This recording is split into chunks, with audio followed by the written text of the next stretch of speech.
Ça fait maintenant 58 que je vous donne 3 raisons d'acheter une Wii U plutôt qu'une Switch.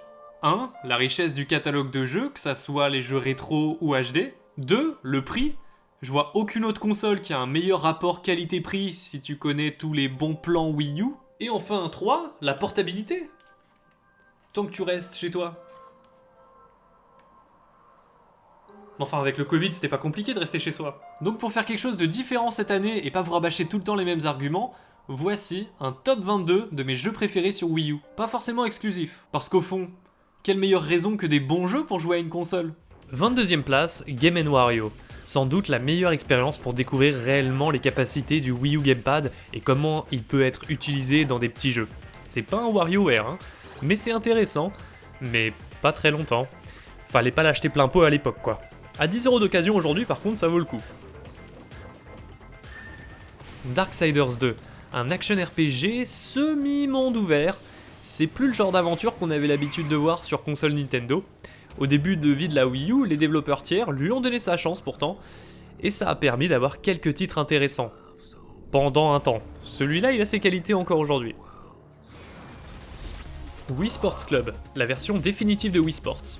Un remake HD en quelque sorte, jouable au Wii Motion Plus et avec du contenu en plus.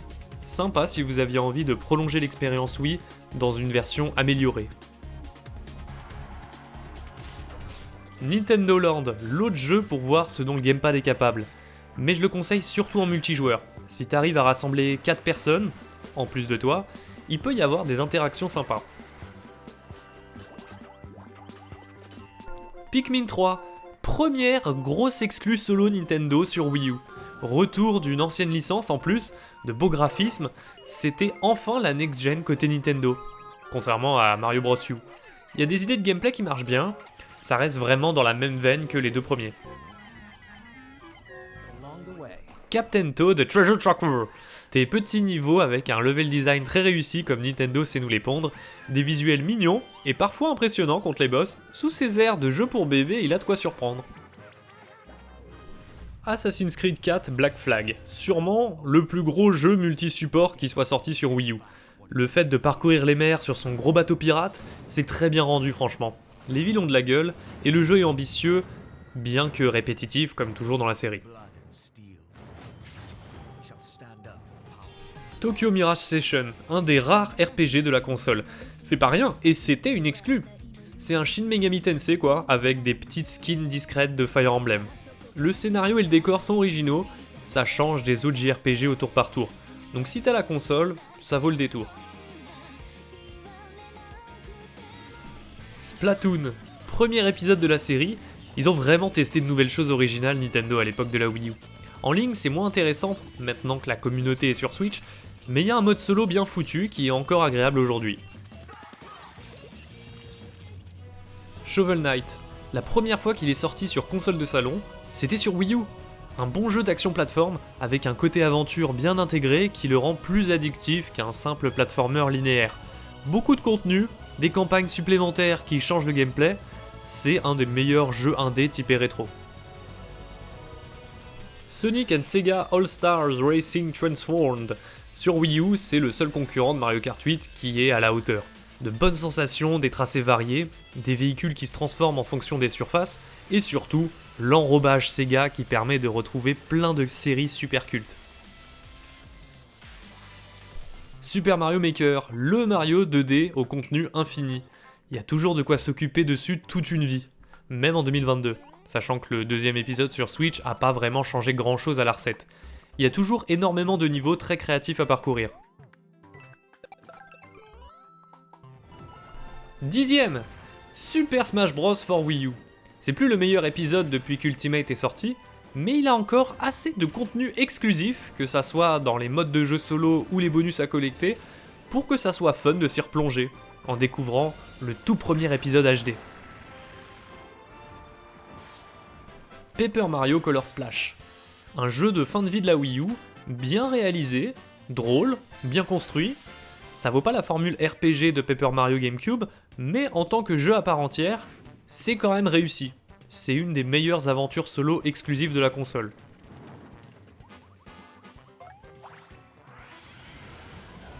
Xenoblade Chronicles X. certainement le plus gros jeu Wii U. Le scénario est un peu en retrait à cause de son allure de MMORPG, mais même en solo, il y a de quoi se laisser happer par son univers, un open world gigantesque et très beau, plein de quêtes à faire, des mécaniques de RPG assez riches, faut s'accrocher pour tout comprendre, mais si t'y arrives, il fera sans doute partie pour toi des jeux les plus mémorables de la machine. Rayman Legends, et en voilà un autre de titre qui exploite vraiment le gamepad, en plus d'être un super jeu de plateforme très joli. Tout seul ça peut être un peu long de fouiller tous les niveaux, mais dès que tu joues en multi, c'est là que ça prend tout son sens. Bien plus original et réussi que ce que faisait Nintendo avec son Mario Bros U. Donkey Kong Country Tropical Freeze. Si Rayman Legends est le meilleur platformer 2D à faire en multi, Tropical Freeze est le meilleur platformer 2D à faire en solo. Un level design bien au-dessus, une difficulté qui pourra rebuter les moins acharnés, mais tout est tellement bien fait que ça vaut vraiment le coup de s'y investir pour le finir.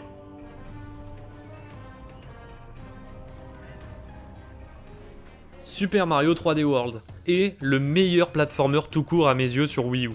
Nintendo nous gâte encore avec un super level design et du challenge grisant en post-game. C'est pas un Mario Galaxy 3, donc à l'époque il y avait de quoi rager, mais je pense que depuis qu'il est ressorti sur Switch, pas mal de gamers ont changé d'avis et ont pris conscience que Mario 3D World, c'est du haut niveau. Mario Kart 8, le jeu le plus vendu de la Wii U. Et encore aujourd'hui, le jeu le plus vendu de la Switch. Il est excellent en multi, mais même en solo, le gameplay, les tracés, les graphismes, la musique, c'est une réussite à tous les niveaux ce jeu. Et Nintendo en a bien conscience, c'est pour ça qu'ils se pressent pas pour le remplacer. Troisième place, The Legend of Zelda The Wind Waker HD. Une aventure super rafraîchissante dans sa meilleure version, grâce à la visée au gyroscope, les objets sur l'écran tactile, et des graphismes HD qui n'ont pas du tout vieilli. C'est une quête qui te transporte, qui te fait voyager, et qui peut se savourer assez vite en vrai si t'es pressé.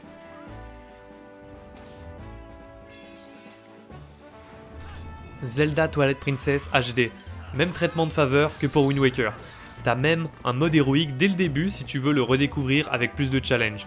Pas fan des phases en loup, mais une fois que ça c'est réglé, c'est un jeu tellement riche et ambitieux qui a une ambiance de dingue. J'ai du mal à concevoir qu'un jeu pareil soit sorti à l'époque des consoles 128 bits. Nintendo était souvent en avance sur leur temps en ce qui concerne les Zelda, et ça fait qu'aujourd'hui encore c'est toujours un incontournable.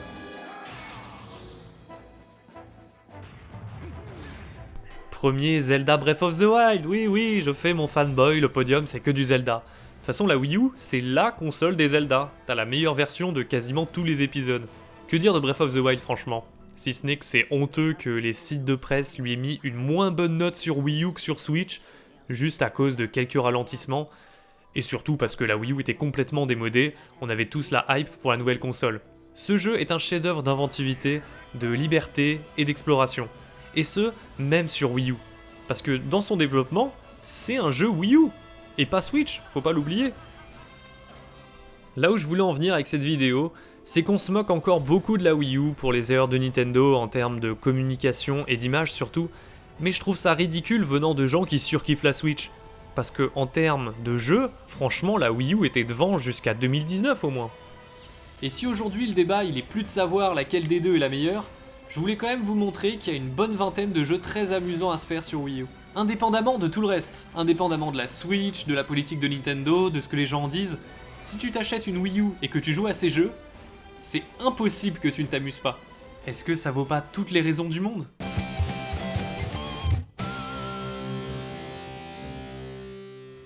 Si vous voulez soutenir financièrement le fait qu'il y ait encore des gens comme moi qui parlent de la Wii U sur YouTube, ou si vous voulez simplement avoir votre nom au générique, j'ai mis mes liens Utip et Tipeee en description. Merci aux tipeurs.